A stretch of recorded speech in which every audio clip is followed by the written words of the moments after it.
আমরা আজকে নবম অধ্যায়ের ত্রিভুজ অঙ্কনের সম্পাদ্য ৩ যে কোনো ত্রিভুজের একটি বাহু এবং এর সংলগ্ন দুইটি কোণ দেওয়া আছে, ত্রিভুজটি আঁকতে হবে। এই সম্পাদ্যটা আমরা আজকে অঙ্কন করা শিখব। চলো আমরা প্রথমে একটি বাহু নেই, যে বাহুটাকে দৈর্ঘ্য এ, আমরা এর নাম দিব কি এ। তাহলে একটা বাহু নাও।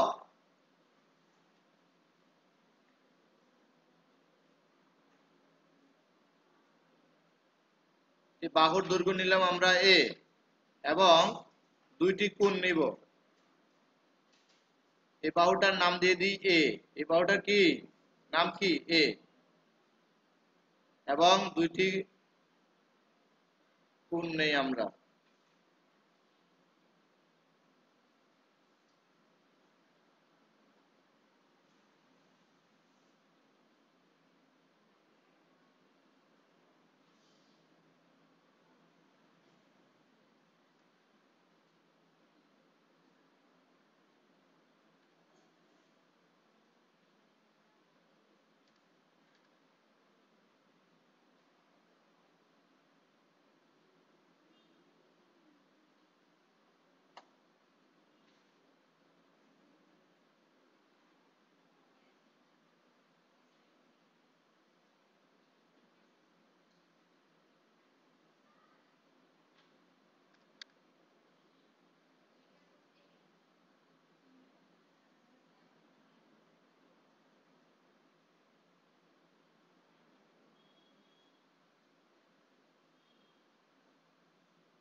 তাহলে আমরা দুইটি কোণ নিয়ে নিলাম।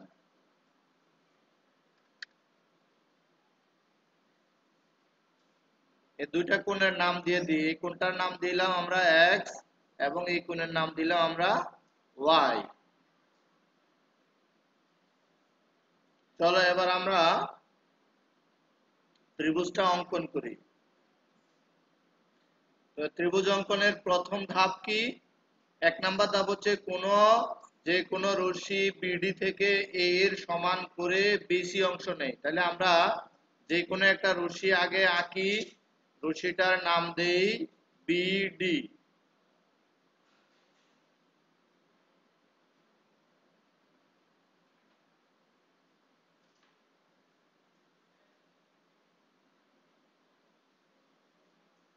এই রশ্মিটার আমরা নাম দিচ্ছি বিডি।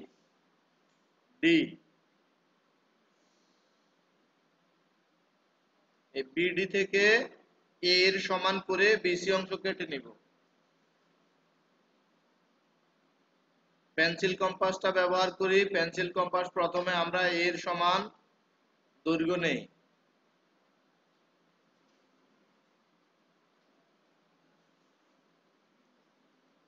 পেন্সিল কম্পাসটাকে সুন্দর করে, পেন্সিল কম্পাসটার কাঁটাটাকে তোমরা কি করো, এই এর এক প্রান্তে বসাও।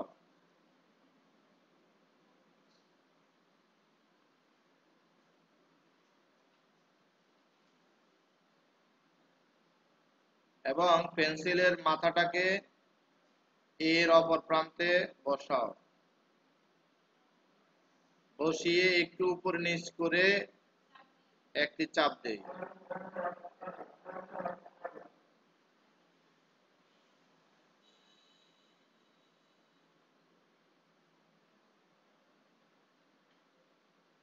এরপরে আমরা কি করব, পেন্সিল কম্পাসের কাঁটাটাকে কি করব, আয়না বি বিন্দুতে বসাবো।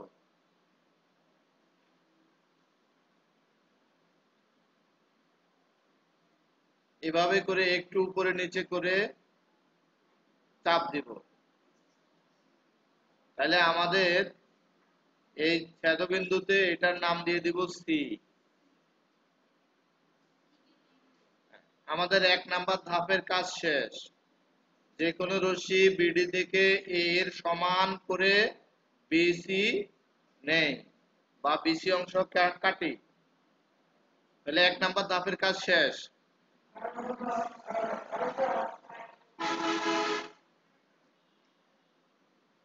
তারপরে আমরা যেটা করব, বিসি দেখো, বিসি রেখাংশের বি ও সি বিন্দুতে যথাক্রমে এক্স কোণ এবং ওয়াই কোণ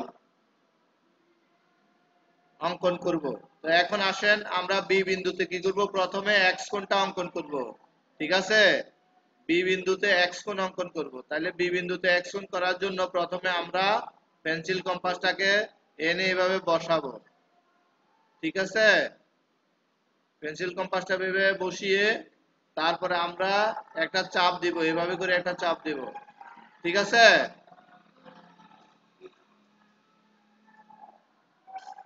তারপর আমরা পেন্সিল কম্পাসটাকে এইভাবে ধরে এনে বি বিন্দুতে বসাবো।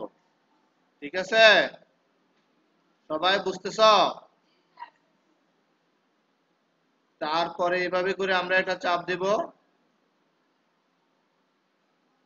এরপরে পেন্সিল কম্পাসের কাঁটাটাকে আমরা এনে কোথায় বসাবো, এই যে ছেদবিন্দুতে এনে বসাবো। তোমরা এটা এরকম একটা বিন্দুতে একটি কোণ অঙ্কন করা আগের সম্পাদ্যগুলোতেও দেখেছো। এভাবে করে সুন্দর করে বসাবা। তারপরে এনে এই যে এটাকে এভাবে করে বসাবা, এই যে ছেদবিন্দুতে ঠিক মতো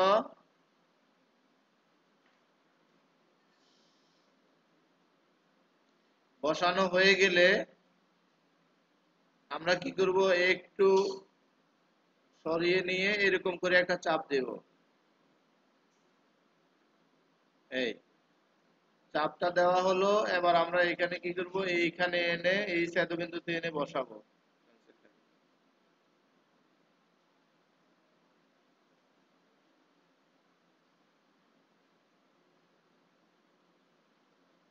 বসানো শেষ হলে আমরা এটাকে এই পজিশনে এনে ধরবো, ধরে এখানে একটা চাপ দেব। এই এমন পেন্সিল কম্পাসটাকে এনে রেখে দিব। এরপরে আমরা স্কেল নেব। স্কেল নিয়ে আমরা স্কেলটাকে সুন্দর করে এভাবে অ্যাডজাস্ট করে বসাবো।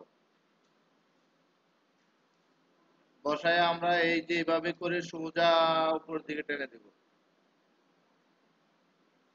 এটার নাম দিচ্ছি আমরা সিবিই, এখানে ই নাম দেব এটার ই। অনুরূপ ভাবে আমরা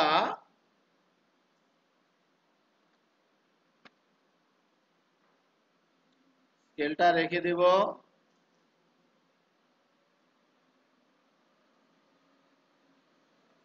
এরপরে আমরা সি বিন্দুতে ওয়াই কোণটা অঙ্কন করব।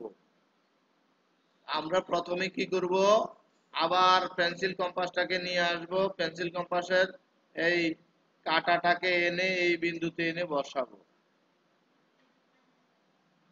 বসিয়ে আমরা যে কোনো পরিমাণ ব্যাসার্ধ নিয়ে একটি বৃত্তচাপ অঙ্কন করব। এমন পজিশন দিয়ে আমরা এইভাবে করে একটা বৃত্তচাপ অঙ্কন করব। তারপরে আমরা পেন্সিল কম্পাসটাকে ধরে এনে পেন্সিল কম্পাসের কাঁটাটাকে সি বিন্দুতে বসাবো। পেন্সিলটাকে ঘুরিয়ে এই বিসি রেখার একটু বাইরে বসাবো। বসায়ে আমরা এভাবে করে চাপ দেব। এই যে পেন্সিল কম্পাসটাকে ধরে এনে আমরা আবার এইখানে এই যে ছেদবিন্দুতে এখানে বসাবো।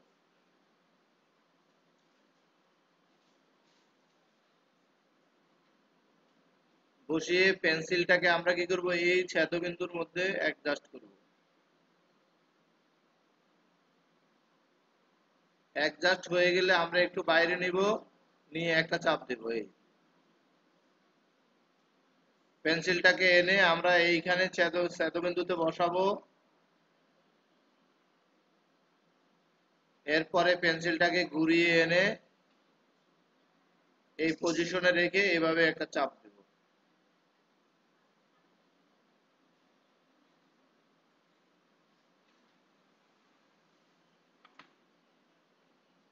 এরপর আমরা পেন্সিল কম্পাসটাকে রেখে আমরা স্কেল নিব।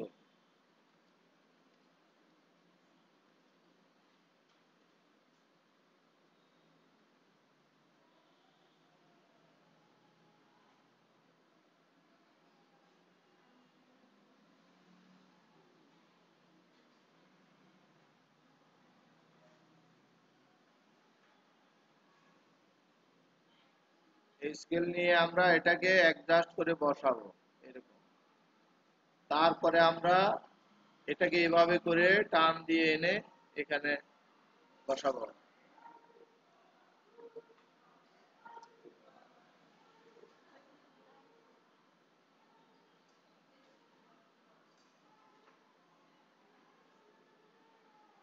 এইটার নাম দেব কি, বি সি এফ কোণ। এই বি সি এফ আর এই বিই, বিই এবং সি এফ পরস্পর কোন বিন্দুতে ছেদ করে?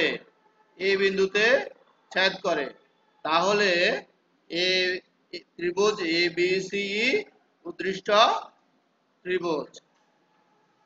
ঠিক আছে, তাহলে আমরা সবাই আঁকতে পারবো তো?